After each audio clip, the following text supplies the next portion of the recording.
Evening বন্ধুরা। তো কেউ বলেছিল যে শনি মঙ্গলবারে আমায় নিরামিষ খেতে আর বজরংবলী বাবার মন্ত্র শোনাতে। তো বুনোকে শোনাচ্ছি, মন্ত্র তো শোনাচ্ছি, মৃত্যুঞ্জয় মন্ত্র হোক, ঠাকুরের মন্ত্র হোক। বুনোর বাবার ফোনে এমনিতেই সমস্ত রিংটোন, বজরংবলী বাবার, হনুমান চালিসার রিংটোন, সমস্ত কিছুই ওটা বুনোর বাবার ফোনে সবসময় থাকে। আগে যখন পুজো করতো ওই গান চালাতো, শোনাচ্ছি। কিন্তু নিরামিষটা তো টুক করে খাওয়াটা সম্ভব না।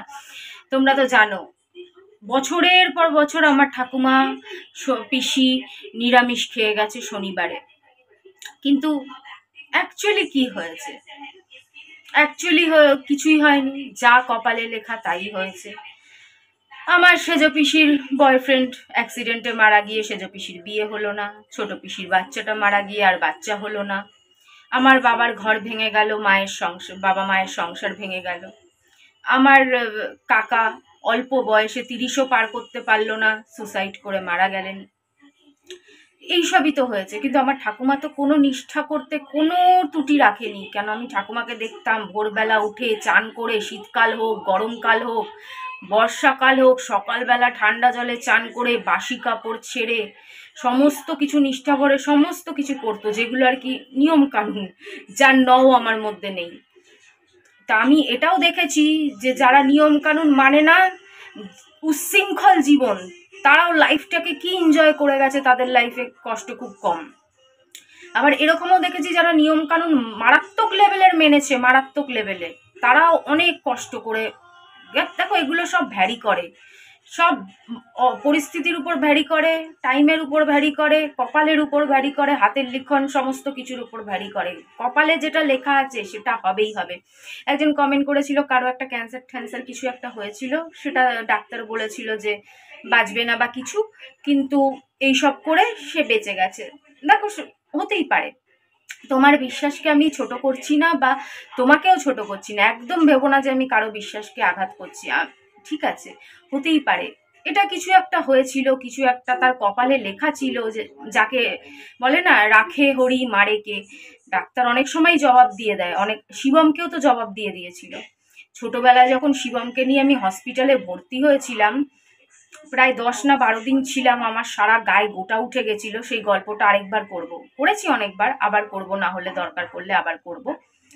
তো শিবমকে জবাব দিয়ে দিয়েছিল ডাক্তার, কিন্তু আবার ঠিক হয়ে গেল, সব ঠিক হয়ে গেল। আমি হসপিটালে বসে তো কিছুই করতে পারিনি, আপনি শুধু মন থেকে ঠাকুরকে ডেকেছি, সবকিছু ঠিক হয়ে গেল। এটা হয়। কপালে যদি আয়ুটা থাকে তাহলে ডাক্তার তো তাকে মারতে পারে না, ডাক্তারের কথা শেষ কথা হতে পারে না। করেছে ভালো, করা কোনো জিনিস খারাপ না, ঠিক আছে। কিন্তু হুট করে, যেটা ছোটবেলা থেকে কোনোদিন করিনি, আমরা কোনোদিন নিরামিষ খাইনি, তো হুট করে এটা আমাদের পক্ষে সম্ভব হয়ে উঠবে না, না বুনোর বাবার পক্ষে সম্ভব হয়ে উঠবে না। আমাদের ঘরে সব রকমের নিরামিষের মশলা থাকে, না আমরা নিরামিষ বানাতে পারি, না কিছু। নিরামিষ দেখো, এমনিতে তো নিরামিষ সিদ্ধ করে দিলেই হয় না, নিরামিষের অনেক টেকনিক আছে। আমাদের ঘরে যে নিরামিষ হতো, কত কিছু সম্বার দিতে দেখতাম, কি সব বলে, মেথি, হেনা তেনা, শুকনো লঙ্কা, তেজপাতা, জোয়ান, হেনা তেনা, কত রকম মশলা, যার আদা মশলাও আমাদের ঘরে নেই। আমাদের ঘরে আছে কি, শুধু হলুদের গুঁড়ো, লঙ্কার গুঁড়ো, জিরের গুঁড়ো, চিনি, নুন, এইসব। একটু গোলমরিচ ফোলমরিচ আমি রাখি ডিম ফেমে দিয়ে খাওয়ার জন্য। আর সমস্ত কিছুই ছোঁয়াছানি থাকে, কোনো কিছুই আছোয়া নাই। এখানে যত মশলা আছে সব বুনোর বাবাও ছুঁয়ে ফেলে, আমিও তাড়াহুড়ো করে ছুঁয়ে ফেলি। একা একা বড় বুড়ো মাথার উপর না থাকলে যেই সব জিনিস ঘটে আর কি, সেই সবই। মাছের হাতে হলুদে হাত, মাছের হাতে অমুকে হাত, মাংসের হাতে নুন নিয়ে নিচ্ছি, এরকমই এরকমই চলতে আসে। সবই ভগবানের ইচ্ছে। আর আমি এটা বিশ্বাস করি না যে ভগবান কখনো কোনো ডিল করতে পারে, যে তুমি আমার জন্য এটা করো তাহলেই আমি তোমার ভালো করব, নালে আমি তোমার ভালো করব না। শর্ত রেখে ভগবান কি কখনো আশীর্বাদ দিতে পারে? আমার তো মনে হয় না। সবই তো মানুষের বানানো, তাই না? ভগবান কি কখনো বলেছে তুই যদি নিরামিষ না খাস তাহলে আমি শেষ করে ফেলবো, আর তুই যদি নিরামিষ খাস তাহলে আমি তোকে বাঁচাবো? এটা কখনো ভগবান বলতে পারে? আমি বিশ্বাস করি না। সবই মানুষের মনের ব্যাপার, মানুষের সৃষ্টি করার ব্যাপার। আমি বিশ্বাস করি পরিষ্কার মনে ভগবানকে ডাকলে এমনিতেই ফল পাওয়া যায়। আর যদি কপালের লিখনে জোর থাকে, সে ততক্ষণ বেঁচে যাবে। আর যার আয়ু শেষ হয়ে গেছে তাকে কেউ বাঁচাতে পারবে না, কেউ না। তাহলে তো এই দুনিয়াতে কোনো ক্যান্সার হসপিটাল থাকতো না, কোনো রোগ থাকতো না। সবাই শুধু ঠাকুরকে ডাকতেন, মন্ত্র শুনতেন, নিরামিষ খেতেন, নিয়ম পালন করতেন, আর মানুষ বেঁচে যেত। তাহলে এই যে লাখ লাখ মানুষ করোনায় মারা যেতেন না, লাখ লাখ মানুষ, হাজার হাজার মানুষ নানান রকম রোগে বিগে মারা যেতেন না, হসপিটালের দরকার পড়তো না, ডাক্তারের দরকার পড়তো না। বললে অনেক কথা বলা যায়, অনেক কথা বলা যায়, কিন্তু আমি কিন্তু কারো বিশ্বাসে, আবার বলছি, আঘাত করছি না, সবই মনের ব্যাপার। তো যাই হোক, এইটুকুনি বললাম, কিছু রাগ করো না প্লিজ বললাম বলে। আমার রিচার্জ শেষ হয়ে গেছে, এখনো করাইনি। বুনোর বাবাকে বলেছি আমি 250 টাকা দেবো, তুই দে 100 টাকা দে, রিচার্জ করাবো। না, বুনোর বিস্কুট তো চলে গেল নিয়ে, তো বুনোর জন্য বিস্কুট বানিয়ে নিয়ে এলাম, বিস্কুট খাওয়াবো। তারপর বিকেলে বুনোর বাবা ওই বুনোকে একটা ওই কি রেনাল ফুড নাকি বলছে, ঠিক আছে ফেলানি গেলে ফেলানি যাবে। এত জীবনে এত কিছু করেছি, এটাই বা বাদ রাখবো কেন? কাউকে কিছু বলার জায়গাই রাখবো না। আমরা কাউকে কিছু বলার জায়গা রাখছি না, কিন্তু যাদের বলার স্বভাব, ডানও দেখে না, বামও দেখে না, বায়েও দেখে না, ডান দিকেও দেখে না, কিন্তু বলতেই হবে, তারা তো বলবেই। কিন্তু আমরা তো আমাদের তরফ থেকে 100% করবো। আরও কিছু কথা বলছি। নেট নেই তো, বুনোর বাবার ওয়াইফাই দিয়ে ভিডিও পোস্ট করছি, হচ্ছেও না। দেখি কখন ভরে দেয়, দেখি চেষ্টা করি বিস্কুটটা খাওয়ানোর। সবজি কাটবো, সবজি রেখেছি, ছেলেকে তুলে দিলাম, অনেক কষ্ট করে একটু বিস্কুট খাওয়ালাম, একটু জল খাওয়ালাম। রান্নাঘরে চাল ধুচ্ছি। বুনোর বাবা বলেছিল বাজার করতে হবে না, বিরিয়ানি এনে দেবো না তোকে। বলছি কেন, আবার এখন যদি বিরিয়ানি খেয়ে নিই, সস্তায় আমাদের ওটাই হয়, জানো তো তোমরা, বাজার না করলে ওটাই আনে, যেহেতু ওটাই সবচেয়ে সস্তা হয়। কেন, কেনার ভাত ডাল মাছ অনেক বেশি দাম পড়ে যায়, আর বিরিয়ানি হয়ে যায় 90 টাকায়। 90 টাকার বিরিয়ানি দিয়ে আমরা দুজনে খেয়ে নিই, একটা ডিম সিদ্ধ দিয়ে দিলে হয়ে যায়। আর কেনা খাওয়ার অন্ন আনতে গেলে, মাছ ডাল ফাল আনতে গেলে 150-200 টাকা হয়ে যায়, তো অত বুনোর বাবা আনতে পারে না। তো আমি বললাম আবার এখন আনলে রাত্রের আবার কিছু আনতে হবে, তার চেয়ে একটুখানি, মানে বুনোর বাবা জগৎপুরে যেতে চাইছে না, ওখানে নাকি জল জমে গেছে। বাবা বলছিল কেনা খাবার এনে নি, বিরিয়ানি, কারণ আমরা তো জানো কম পয়সার বাজার বিরিয়ানি, নালে মাছ ডাল তরকারি এসব আনতে গেলে 200 টাকার মতন পড়ে যায়, আর বিরিয়ানি 90 টাকা দিয়ে হয়ে যায়, একটা দুটো ডিম সিদ্ধ দিয়ে হয়ে যায় 90 টাকার মধ্যে। ওটা আমাদের বিরিয়ানি যে শুধু স্বাদের খাবারের জন্য হয় তা না, যখনই কাজ থাকে, অন্য কাজ থাকে বা কিছু, তখন কাজ বাঁচানোর জন্য বিরিয়ানি এনে খেয়ে নিই।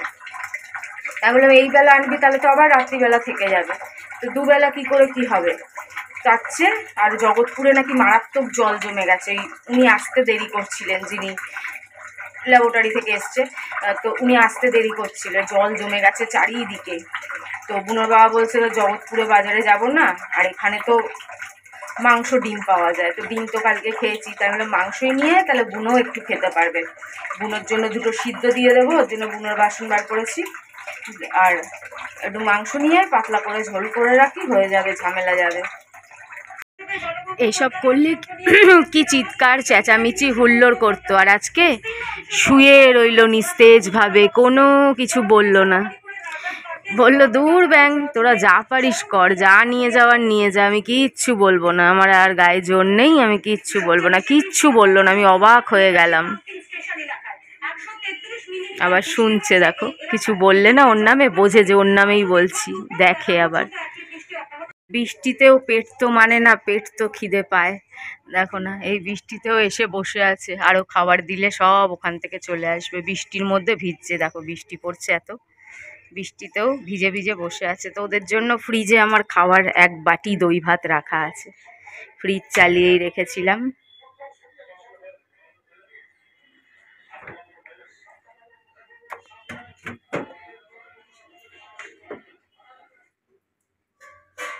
তারপরে তো চাল দেবই, ওরা দই ভাত সবচেয়ে ভালোবাসে।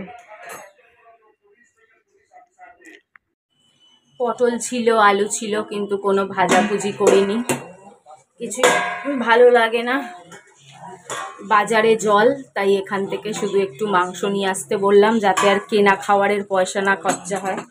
কেন এক বেলা তো না, লাগলে দুবেলাই লাগবে।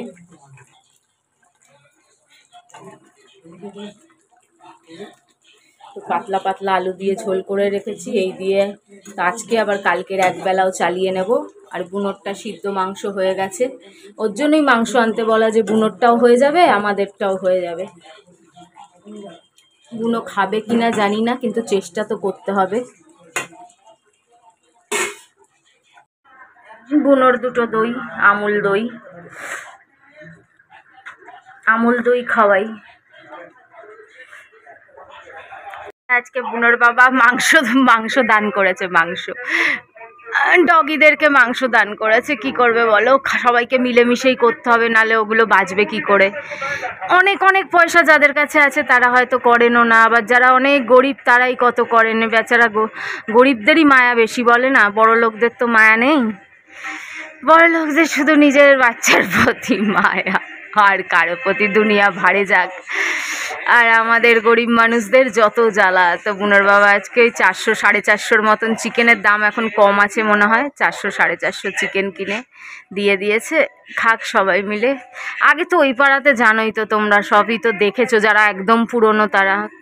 আমার বাবা আমার রিচার্জ করে দিতে এখানে বসেছে, ওখানে শুয়েছিল, আস্তে আস্তে বাবার কাছে চলে এলো। বাবার কাছে ঘেঁষতে ববির কাছে যাই, ববির কাছে শুয়ে পড়ি। ববির কাছে এসে শুয়ে পড়লো, আগে পায়ে শুয়েছিল, আবার পা থেকে নেমে গেল। মানে না, দেখো দই ভাত তখন খেয়ে গেল, এখন সব উড়ে উড়ে আসছে চাল খেতে। বৃষ্টি পড়ছে, চাল খেয়ে যাচ্ছে। খেয়ে না বাবা, খেয়ে নে। একা একা খাচ্ছে।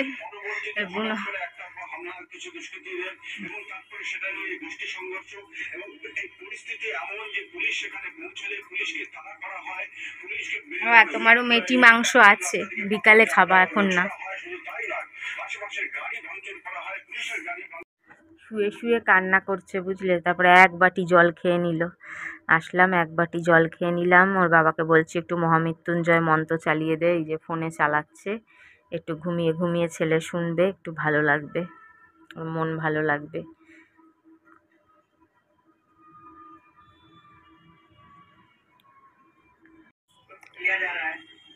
বিস্কুটের প্যাকেট শেষ হয়ে গেছে, বুনোর বাবা এনে রেখেছে 2 প্যাকেট বিস্কুট, একটা বুনোর বিস্কুট, একটা আমাদের বিস্কুট। তো ভাবলাম থাক, ওটা এখন প্যাকেট খুলবো না। তো এই গুড ডে বিস্কুট ছিল, গুড ডে বিস্কুট দিয়ে একটু চা খেয়ে নিই, সুগার ফ্রি দিয়ে। বাবু একবারে জড়িয়ে পেঁচিয়ে একটু ঠান্ডা পেয়েছে, বর্ষা হচ্ছে তো, বৃষ্টি হচ্ছে তো, একটু ঠান্ডা পেয়েছে, ঠান্ডায় জড়িয়ে, নালে একদম চাদর রাখতে দেয় না, ঠান্ডায় একটু জড়িয়ে জড়িয়ে শুয়েছে। আবার মাঝে মাঝে চাদর সরিয়ে দেখছে। বললাম এগুলো ডিস্ট্রিবিউট করে দে, অনেক দিন ধরে পড়ে রয়েছে, এখনও ডেট আছে, সবেরই ডেট আছে। 1 দিনের 2 দিনের তো আর ডেট থাকে না, বছর 2 বছরের ডেট থাকে। আর সব কারেন্ট মাল ছিল, এখনও সব ডেট পড়ে রয়েছে। বললাম এগুলো দিয়ে দে, কি করবি। চলো, বুনোর এটা সিদ্ধ বসিয়েছি, একটু মেটু খাইয়ে দেই। দেখি, মাংস তো একদম খেতেই পারে না, ওর দাঁতে কি প্রবলেম হয়েছে, মানে কিডনি থেকে সব কিছুতেই প্রবলেম হচ্ছে না, দাঁত ঠাত সব মারি ঠারি সবে প্রবলেম। চলো বন্ধুরা, বুনোর বাবা তো কাজের সময় পালায়, আমি এবার বুনোর ড্রেসিং করব। গরম জল করছি, তাড়াতাড়ি ঠান্ডা হয়ে যায়, ওর জন্য একটু বেশি গরম করে নিচ্ছি।